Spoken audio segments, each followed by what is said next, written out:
আমি অনেকক্ষণ ধরে তোমাকে দেখছিলাম 14 বার তাকালে ওদিকে যে ট্রেন আসছে কিনা। জরুরি কিছু? জরুরি বলেই তো ট্রেন আসছে। তোমার সাথে কথা বলে মনে হচ্ছে তোমার সাথে গল্প করলে বেশ জমবে। গল্প করার সময় আমার নাই, আমি আমি আসলে খুব সিদ্ধান্তহীনতায় ভুগছি। আচ্ছা ভাইয়া, আপনি আমাকে একটু উপকার করতে পারেন? শুনি আগে তোমার কি প্রবলেম। আমাকে কিছু টাকা ধার দিতে পারবেন ভাই? ভাই আমি সময় মতো ব্যাক করে দেবো। 600 টাকার মতো আছে, আমি সেটা তোমাকে দিয়ে হেল্প করতে পারবো। একটু অপেক্ষা করবেন, আমি একটু আসছি। হ্যাঁ শিওর।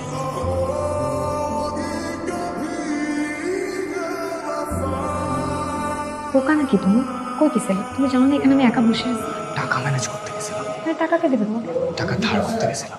আচ্ছা আপনি এখানে আরো কিছুক্ষণ ওয়েট করতে পারবেন? ট্রেন আসতে আরো 1 ঘন্টা লেট হবে। পারবো। তোমার কাহিনী বলো শুনি। তোমার হঠাৎ টাকার প্রয়োজন পড়লো? ভাইয়া আপনাকে সত্যি কথাটাই বলি, আমি আসলে বাসা থেকে পালিয়েছি। তাই নাকি? ফোন টোন করে পালাওনি তো? ওই সাহস আমার নেই, ওটা আমাকে দিয়ে হতো না। তুমি চাইলে খুলে বলতে পারো আমাকে কি ঘটনা। ভাইয়া আমি আসলে একা পালাই। কোনো মেয়ে নিয়ে পালিয়েছো? জি। ও আছে ওই ওয়েটিং রুমে একা ওয়েট করছে। ভালোবেসেছো, পালাবে না তো কি করবে? আমি একবার বাড়ি থেকে পালিয়েছিলাম, একটা মেয়েকে নিয়ে পালিয়েছিলাম। গল্পটা বলা যায়? একদিন কেন সাথে লাগেজ নিয়ে কই যাচ্ছ? আমি একেবারে চলে এসেছি। মানে মানে এখন তুমি আমাকে নিয়ে পালাবে, তারপর আমরা বিয়ে করবো, আমরা অন্য কোথাও যাবো, যে ওখানে সেটেল। আর যদি এখন না পালাও তাহলে আমি তোমার খবর করে ফেলবো। আচ্ছা ঠিক আছে, পালাবো। তোমার গল্পটা একটু শুনি।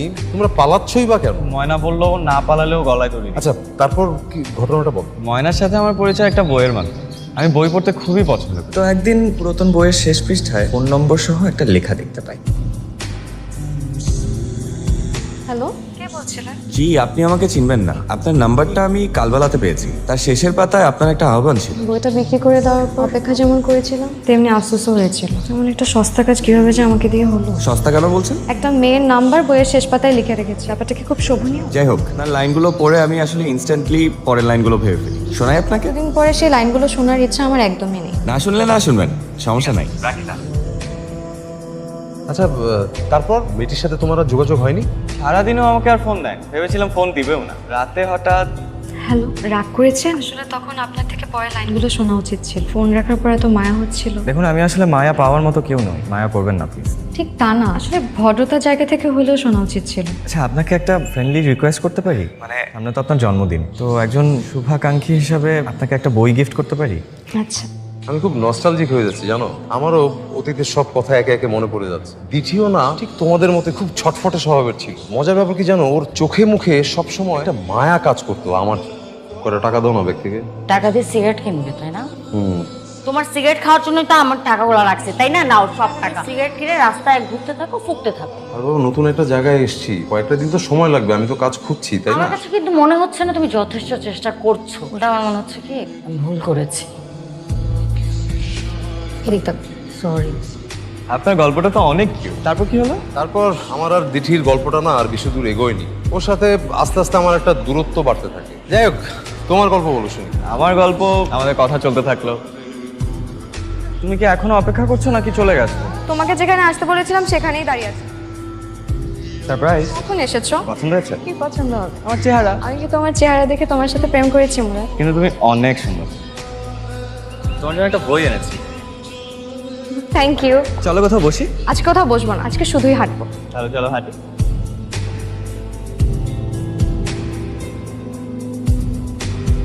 আচ্ছা, তুমি তো পরশু যাচ্ছ, কালও আমরা দেখা করি। সেটা আমারও ছিল, সুযোগ করে দেওয়ার জন্য থ্যাংক ইউ ময়না। চলো। ভাই, ইথি আপাকে আপনার জীবনে আর নেই? না, ও এখন অন্যের বুকে মাথা রেখে সুখের সংসার করছে। কি বলছেন? তোকে বলেছি না যে দিঠিকে নিয়ে আমি বগুড়া চলে গিয়েছি। ওর বাবা কি করে যেন খবর পেয়ে যায় যে আমরা পালিয়ে বগুড়া আছি। এরপর লোকজন নিয়ে গিয়ে ওখানে হাজির। দিঠিকে ওখান থেকে ধরে ঢাকায় নিয়ে চলে আসে। ঝটপট আমাদের ডিভোর্সটাও হয়ে যায়। 4 বছরের জেল হয়। কি বলেন, প্রেম করলে কি জেল খাটতে হয় নাকি? আরে তুমি ঘাবড়িও না, সবার লাইফে যে আমারটার মতো ঘটনা ঘটবে তা তো। আমার মনে হয় না এমন হলে আমি ময়নাকে ভুলতে পারবো। আমাদের দেখা করার দিনগুলো যে কি সুন্দর ছিল। কি অবস্থা তোমার? এমন দেখাচ্ছে কেন? গোসল করে ফেলছি। গোসল করে ফেলছো নাকি বৃষ্টিতে ভিজে গেছো? কি ভয়াবহ অবস্থা। মাথা মুছছো, রুমাল কই? রুমাল তো নাই। রুমাল থাকবে না পকেটে? একটা কিনে দিও। রুমাল দিলে ঝগড়া হয়। এই চলো, আজ সুপারমার্কেটে যাবো, তোমাকে একটা টি শার্ট আর প্যান্ট কিনে দেবো। আচ্ছা শোনো, আজকে কিন্তু আমরা একসাথে খাবো। ভাবো, দুজন প্রিয় মানুষ পাশাপাশি বসে খাচ্ছি। শুধু কি প্রিয় মানুষ নাকি প্রেমিক প্রেমিকা? ইস, প্রেম করতে লজ্জা লাগে। লাগে না। চলো। চলো চলো। এটা কিন্তু ভালো লাগছে, এটা ট্রাই দাও।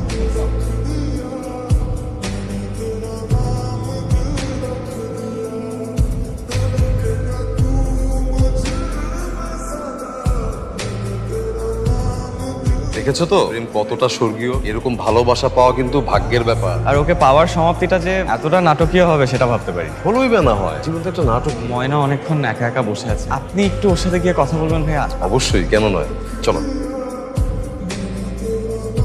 তুমি একটু এগো, আমি আসছি, আমার ফোন আসছে তো। হ্যালো, কে?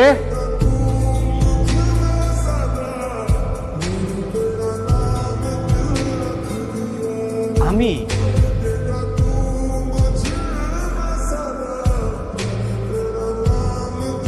তোমাকে কয়েকটা কথা বলি। আমি কিন্তু মানুষটা খারাপ না, বুঝলা? আমি নিজেও তো একজন প্রেমিক। তোমরা দুজন তো প্রেম পাখি। তোমাদের নতুন বাসা গড়ে দেওয়ার দায়িত্ব আমি নিই। চিন্তার কিছু নেই, আমার উপর তোমরা বিশ্বাস রাখতে পারো। আমাদের বাড়িতে তোমাদের জায়গা দিই। আমি আরেকটা জিনিস চিন্তা করেছি, এখান থেকে আগে তোমাদের দুজনকে নিয়ে যাব কাজী অফিসে, তোমাদের বিয়েটা পড়িয়ে দেবো। এরপর তোমাদেরকে নিয়ে যাবো আমার বাড়ি। কি বলো রাজি? ওর আপত্তি আছে কিনা একটু জিজ্ঞেস করো। মা, এটা কে? এটা শাহানা না? তুই শাহানাকে কোথায় পেলি? মা, তুমি কাল রাতে যখন কল দিয়েছিলে তখন আমি ওদেরকে পেয়েছি। কি বলিস? কিভাবে পেলি? কিভাবে বল না ঠিক করে। তুমি একটু শান্ত হও, আমি তোমাকে সব খুলে বলছি। তুমি একটু এগো, আমি আসছি, আমার ফোন আসছে তো। বলো, কল করেছো কি জন্য? শাহানা তো পালিয়ে গেছে। শাহানা পালিয়ে গেছে মানে? হ্যাঁ, একটা চিকন ছেলের সাথে, নাম নাকি ওর মুরাদ। আর রাখো তো ফোন, দেখছি আমি।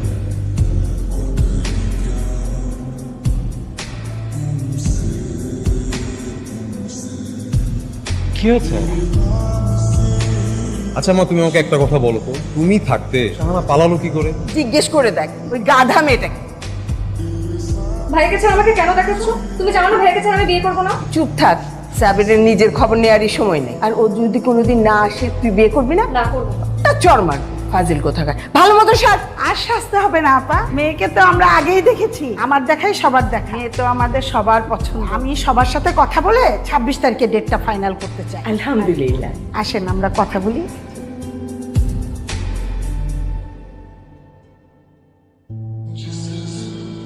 শাহানা, কখন থেকে ডাক? কি রে শাহানা? মা, বড্ড বেশি বিয়ে বিয়ে করছিলে তোমরা। আমার খুব অস্থির লাগছিল। আমার এদিকে বিয়ে হয়ে গেলে ওইদিকে মুরাদ মরে যাবে বলেছে। ওকে আমি কথা দিয়েছি মা, আমি কথা না রাখতে পারলে গলায় দড়ি দিয়ে দিতাম। তার চেয়ে ভালো ওর সাথে চলে যাচ্ছে। এখন বলো, গলায় দড়ি দিলে তোমরা কি খুশি হতে, নাকি পালিয়ে গিয়েছি এটাই ভালো? ভাইয়াকে সব বুঝিয়ে বলবে। তার মানে আপনি ওর ভাই? আজও পুরোটা রাস্তা কেউ আমাকে এটা বললেন না। তোমাকে একটু সারপ্রাইজ দিলাম। আমরা দুজন আপন ভাই বোন। মা, আমি না একটা কাজ করে ফেলছি, কিছু কিন্তু বলতে পারবে না। আমি ওদেরকে নিয়ে আসার সময় কাজী অফিস গিয়েছিলাম, ওদের দুজনকে বিয়ে দিয়েছি। আগে নাহলে বলে দেখতো যে আমরা রাজি হই কি হই না, তারপর পালাতো। আর আমরা কি রাজি হতাম না? এই সমস্ত গাধা ছেলে পেলে কেন আমার পেটে হয়েছিল আমি তো বুঝি না। ওরা তো দুজন দুজনকে ভীষণ ভালোবাসে, আর সংসারটা তো ওরাই করবে। আমি, তুমি কিংবা বাবা তো করবো। ওদের বোঝাপড়াটা ওদের মধ্যেই থাকুক। এখন বলো তোমরা দুজন রাজি কি না? রাজি।